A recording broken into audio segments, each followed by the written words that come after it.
I was 2 albums in and I feel like I haven't fulfilled everything that I want in my career, and so for me it was like this hunger to keep on going. What was happening was that I was kind of rushing because really, essentially, I wanted to become a mother, and so I just thought, why don't we just do it now and we'll work it out? And then she became my muse and I wrote most of the records since she's been alive.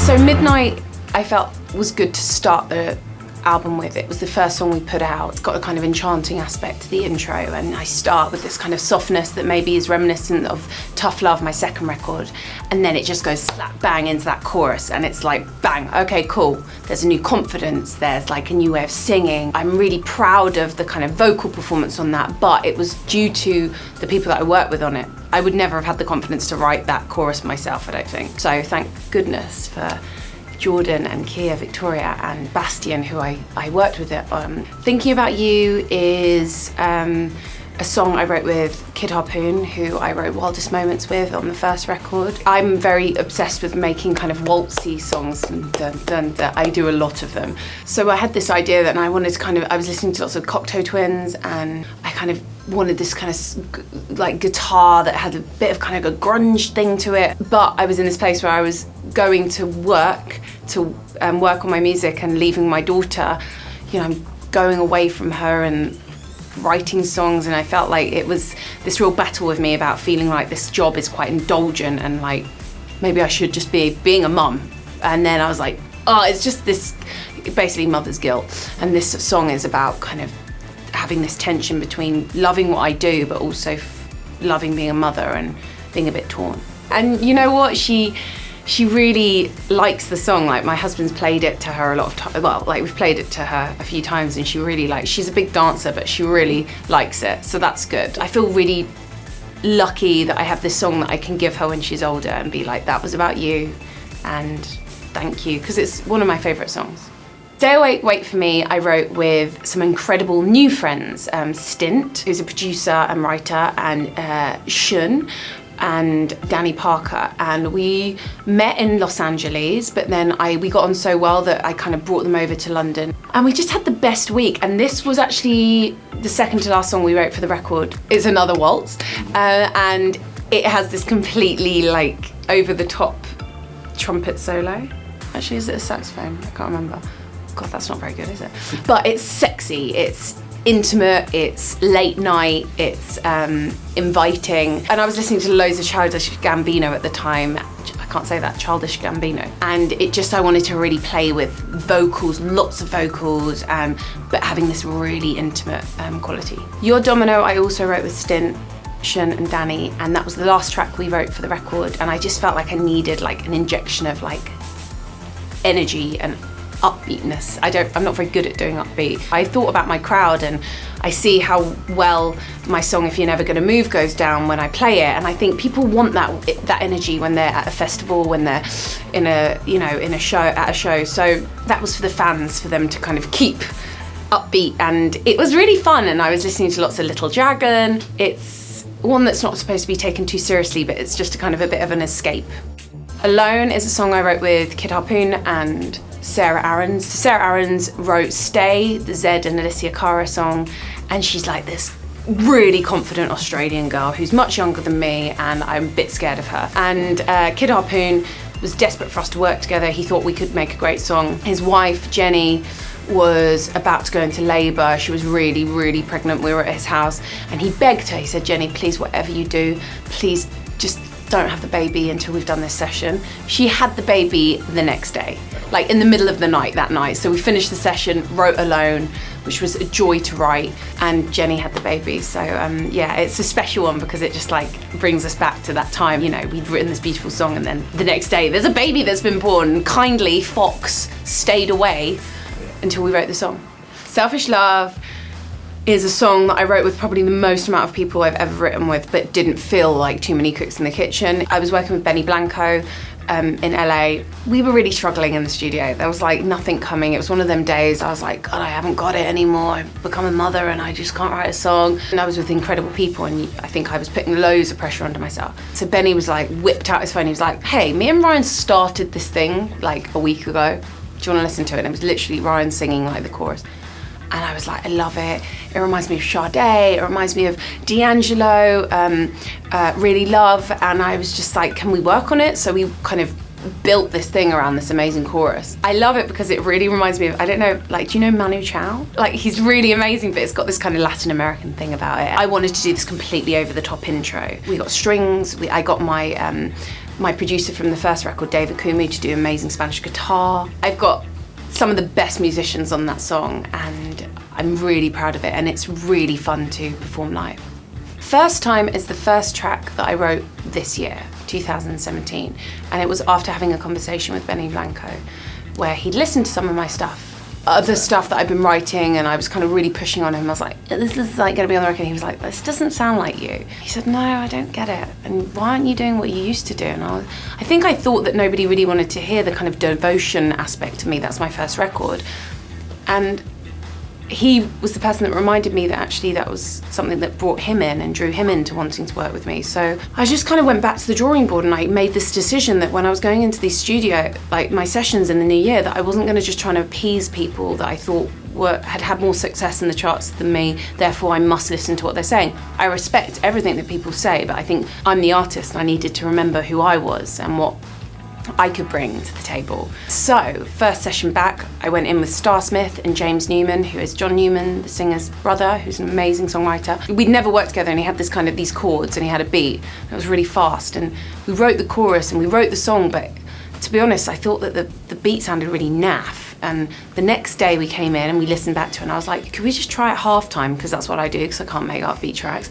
And we did, and it just made this kind of sexy thing, this 80s thing. It really feels maybe the closest to devotion songs that I've got, probably because I was in that headspace. So I love this one. It's about me just trying to get back to a place with my husband that isn't all about changing diapers, you call them diapers, don't you?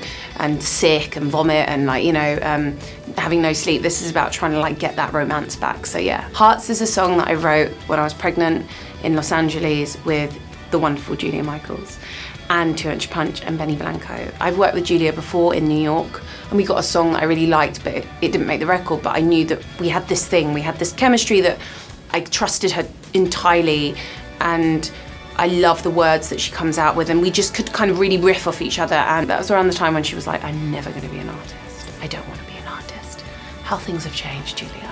And she is a wonderful artist, and I'm so proud of her. But I managed to get this one out of her before she became an artist. And it's a song about a family member and a frustration. And I think what Julia is incredible about is bringing like that raw emotions. She hit that note on the chorus, and it was like, okay, yeah, let's go there for the chorus. When I first met Julia, she was super shy. She wouldn't even let me be in the room when she'd take a pass at the thing. She's really like quite private. Once she felt comfortable, which I totally respect, like we were there and we could be in the room together, she could sing to me, because I know what it's like. I don't want everyone to hear me do the wrong note or get something wrong when you don't know each other. She's unapologetic, and I love that about her, and she makes brilliant, decisive decisions, and I think that she's somebody that has really inspired me to be far more confident in the studio.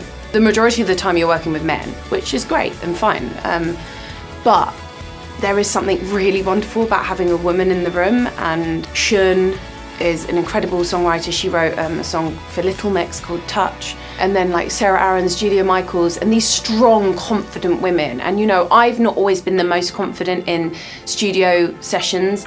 Sometimes a lot of egos flying around, sometimes not, but like, and you're usually the one that's kind of, and sometimes it just doesn't work, and sometimes it really does. But there has been a really wonderful thing that's happening, and I think there's loads of great female songwriters having a lot of success and being taken seriously, and I got to work with some of the best. Slow Me Down is a song that really was a kind of offering to my husband. It was inspired by something that my friend said to his husband at their wedding in his speech. He said to Will, his husband, he just said like, you slow me down. Chris is a music video director, his husband's a lawyer. He's like this, going, 1,000 miles per hour, and Will makes him feel like calm. And I think that's exactly the same as my husband. So I had this title and I kept on bringing it out in sessions, and some people were like, yeah, nobody really got it. I knew this had a song in it, and so I just kept on like basically plugging this song title and as a starting point. And I wrote this with Fred Ball, who did Love on the Brain with Rihanna, and Preston and Nina Nesbitt, who are amazing, and they liked it, and they got it, and we wrote this really intimate song, and I love how intimate it is. Lots of Feist inspirations in there, so yeah. Finish What We Start is a song that I wrote actually before I was pregnant. When I wrote with Jamie Scott and Julian Bonetta and John Ryan, and we were in Surrey in the countryside in the UK, and we'd been there, and I'd been drunk like the whole week because like Julian and John are like, they like to party. They've done a lot of stuff with One Direction, John's done stuff with Maroon 5, they're amazing and I adore them, but I was so tired after this week, and this is the last song we did right at the end before my train was about to leave. I found out somebody that I had a crush on when I was much younger was getting married, and that's what it's about. Ironically, my husband is his favourite, but never told him about that. Yeah, it's supposed to kind of have this, it's like mini Euphoria in it, and I really, really love it. Track 11 is a song called Last of the True Believers that I wrote after my first record, and it was a song that I wrote with this amazing guy called Paul Buchanan, who is from this kind of cult band of the 80s called the Blue Nile. They're a Scottish band. And I started to play it when I was doing my American tour, because I toured Devotion Records so much, and my last ever tour was in the States, and it was like a 6-week tour. It was amazing, one of my favourite times. I never do encores because I think they're annoying, but I did do an encore, and so I kind of had to like backtrack on what I'd said.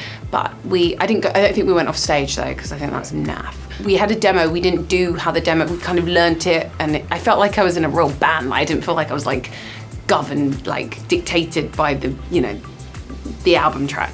It was this idea, and people really liked it, and like Pitchfork put it up, and like, so it became this thing that was on the internet, and people asked, they were like, are you gonna put it on the second record? And I didn't, and it didn't make sense to put it on the second record. My sister reminded me of this song, she adored it. And so I got my friends, they're in a band called the Maccabees, who are really good friends of mine from school. They're massive fans of the Blue Nile. I asked Hugo if he'd like to produce it, and he did, and he brought it back to life. And I'm just really, really happy that it made it onto this record. It fits this record so much more than the second record. Sam loves Sam, the song. He loves it. I wrote it with Ed Sheeran and Benny and Francis and the Lights.